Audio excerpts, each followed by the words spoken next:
Okay, we're back. This is going to be part 5 of problem set 10 from my Calc CD multivariable class. We are doing so many line integrals, and these are a little different. So they're still vector fields, but they're written in differential form. And when they are written in differential form, I'm of the opinion that this is the weirdest form to look at, but the easiest one to deal with, because I think if I gave this to a Calc AB student who knows what U substitution is, I think they'd probably just do the problem and not really have an issue with it. But let's find out, I guess. I don't know. So I'm gonna do straight substitution, essentially. I am gonna write down what like x is, what y is, dx, dy, plug in. So here I'm gonna say x is equal to t because that's the easiest thing to do. And that makes y equal t squared. So if you look at what we need the line integral of y dx minus x dy. So I need to know what dx and dy are. So in this choice, you're always going 0 to 1. 0 to 2, whatever x is doing. X is going 0 to 2, so 0 to 2. Dx is definitely just dt. Dy is going to be 2t dt. And now it's just substitution. So we're going to be going from 0 to 2, because t is going to be our variable when we're done. Y is equal to t squared. Dx is dt. X is equal to t, so minus t. And then dy is 2t dt. And then you just kind of do it. So this is t squared minus 2t squared is negative t squared. So we're integrating from 0 to 2, negative t squared. And then dt. So you just reverse the power rule and get your answer. So I'm of the opinion that these are uglier to look at. I don't like typing them, but they're really easy to do because you kind of don't have to remember anything. You just like dive in and do it, right? I think if no one told you what this was, you would still probably be able to do it. So this will be the line integral y dx plus z dy plus x dz. R is 2 plus t to the negative first, which is problematic because we're going from 0 to 1. And then y is t cubed and z is t squared. So I think that's problematic. I'm not really sure, like, conceptually what impact that has on it, because you'll see, like, throughout the calculation, it kind of, like, goes away. But I do think we should probably have worried about it, but I didn't. And neither does the textbook if you check the answer, I think. So dx is negative 1 over t squared dt, and then dy is going to be 3t squared, and dz is going to be 2t dt. And we're already going from 0 to 1. So it'll be 0 to 1. You got y, which is t cubed. You got dx, which is negative 1 over t squared dt. You got plus z is t squared. dy is 3t squared dt. Plus x is 2t. Oh, no, 2 plus t to the negative first. And then dz is 2t dt. Okay, so if we simplify this, we get 0 to 1, and then just go through and simplify. You get negative t plus 3t to the fourth plus 4t plus 2 dt. And now just integrate, right? Reverse the power rule.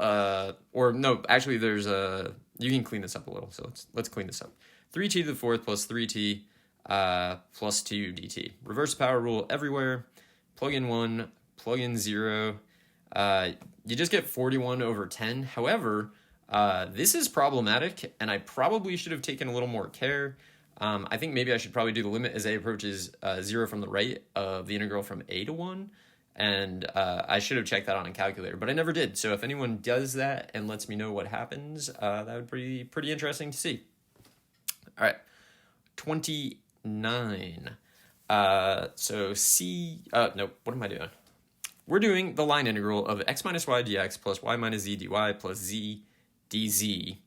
And the line segment is 0, 0, 0 to 1, 4, 4. So we're going to do the thing where we do start plus delta whatever times t. So x is going to be 0 plus 1 times t. Y is going to be 0 plus 4 times t. And then z is going to be 0 plus 4 times t. And then when you do this, you always are going from 0 to 1, which is ideal. And then we need dx, dy, dz. So dx is dt, dy and dz are both 4 dt. And it's just straight a substitution problem at this point. Okay, so if we do that, we get 0 to 1, x minus y is t minus 4t, and then dx is dt, plus y minus z is 4t minus 4t, so that's going to just be 0, but then times 4 dt. So that part's just 0. And then z is 4t, dz is 4 dt, so 4t times 4 dt, so 16t. All right, so if we clean this up, we get the integral from 0 to 1 of negative 3t plus 16t, which gives us the integral from 0 to 1 of 13t. Reverse power rule, sub it in, you just get 13 halves. Not bad. Let me look. I'm gonna do one more in this video because this video is not super long. All right, so line integral z dx plus x squared dy plus y dz. Our path is cosine, comma tan, comma t, and 0 to pi over 4. Okay, so let's find, well, we got x, y, and z. We'll use those to find dx, dy, and dz. So dx is negative sine of t. dy is going to be secant squared of t dt. And then dz is going to be just dt. All right, so far probably so good. Direct substitute in, so 0 to pi over 4. Z dx is going to give us t, negative sine of t dt. X squared dy is going to give us cosine squared times secant squared, which is cosine squared over cosine squared, which is just 1 dt. So that's good. And then y dz is going to give us tan of t dt, which I'm going to make sine over cosine because that's how I usually integrate that. So clean this up. We get negative t sine of t plus 1 plus sine over cosine dt. There's sort of a problem. It's not really a problem, but we have to integrate negative t sine of t, which is integration by parts. So I'm going to say u is equal to t. dv is negative sine of t dt. I did something, I don't know, I'm going to call it clever there, where instead of doing negative t and sine of t, I made dv negative sine of t because then it'll just integrate to cosine. I feel like there are fewer negative signs just floating around when you do that, but it's up to you. Du is dt, and then v is going to be cosine of t. So it's uv minus the integral of v du. So that's going to be uv, so t cosine of t. And then you start to get confused, so you're back and you write it down. uv minus the integral of v du, so it's going to be plus sine of t. Integral of 1 is t, and then the integral of sine over cosine is negative natural log absolute value of cosine. Just do u equals cosine. And we are going from 0 to pi over 4.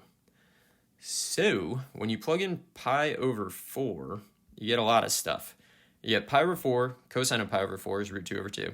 Sine of pi over 4 is root 2 over 2. Pi over 4 is pi over 4.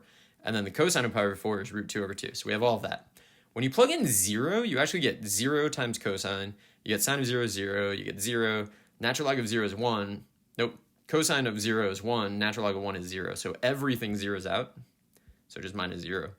And then this, I don't know, doesn't really simplify. So I'm just going to write it like this.